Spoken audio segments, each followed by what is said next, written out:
rectocolite hémorragique, une maladie encore méconnue.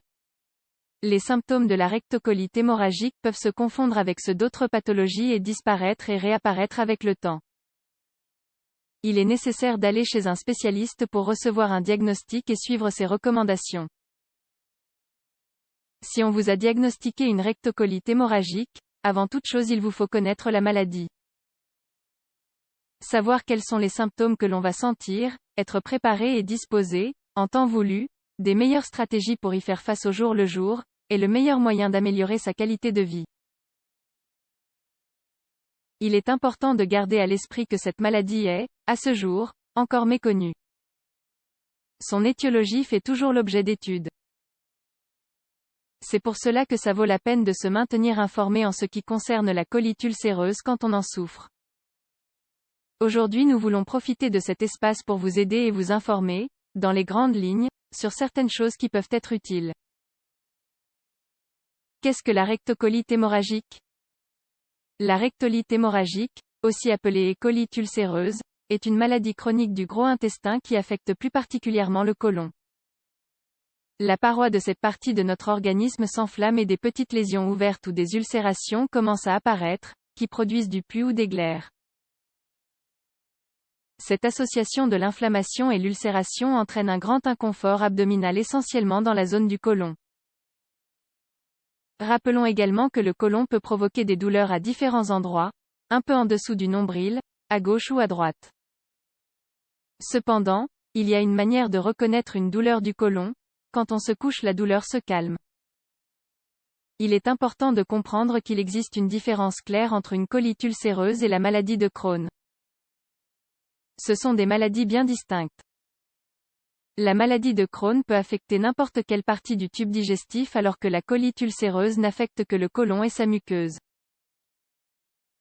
Les deux sont des maladies inflammatoires de l'intestin mais il ne faut pas non plus les confondre avec le syndrome de l'intestin irritable, si fréquent dans la population féminine. Cette maladie est une trouble qui affecte les contractions musculaires du côlon. Symptômes de la rectocolite. La majorité des personnes qui souffrent de rectocolite hémorragique se plaignent, surtout, de douleurs abdominales, récurrentes et fortes. Il est important de connaître ces symptômes généraux. Les selles sont plus molles et l'on souffre parfois de diarrhée. Un symptôme clair est l'apparition de sang dans les selles. On peut perdre du poids. Il est courant de ressentir une grande fatigue et une perte d'énergie.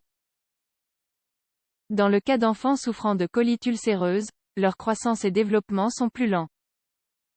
C'est pourquoi il ne faut jamais négliger la diarrhée chez les plus petits. Les symptômes de la colite ulcéreuse ont tendance à apparaître puis disparaître. Parfois on peut en souffrir 2 fois par mois pendant 2 ou 3 ans puis en guérir.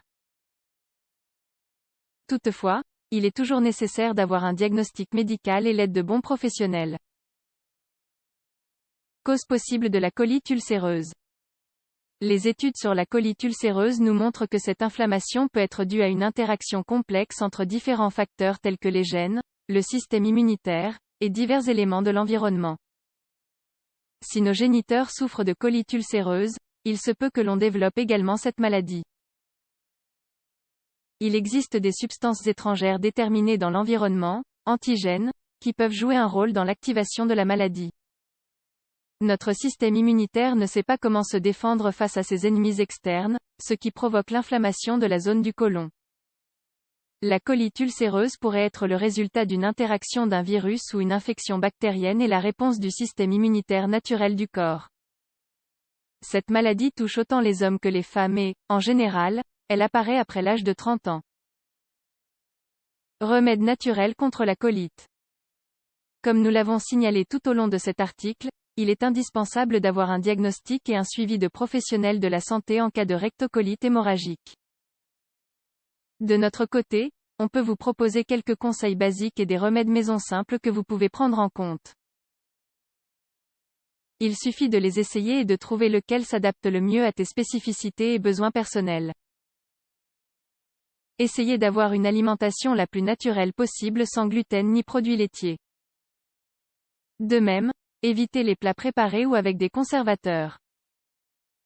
Augmenter la consommation d'aliments riches en fibres ou acides gras oméga-3, noix, saumon, huile d'olive, avocat. La modification de notre style de vie est également importante, bien gérer le stress, les émotions négatives, arrêter de fumer, faire un peu d'exercice. Augmenter la consommation de vitamine C. Prendre tous les jours une infusion de persil, c'est un bon éliminateur de toxines et de produits chimiques du corps. Consommer des boissons naturelles à base d'eau minérale et de jus de pomme, de carottes et de concombre.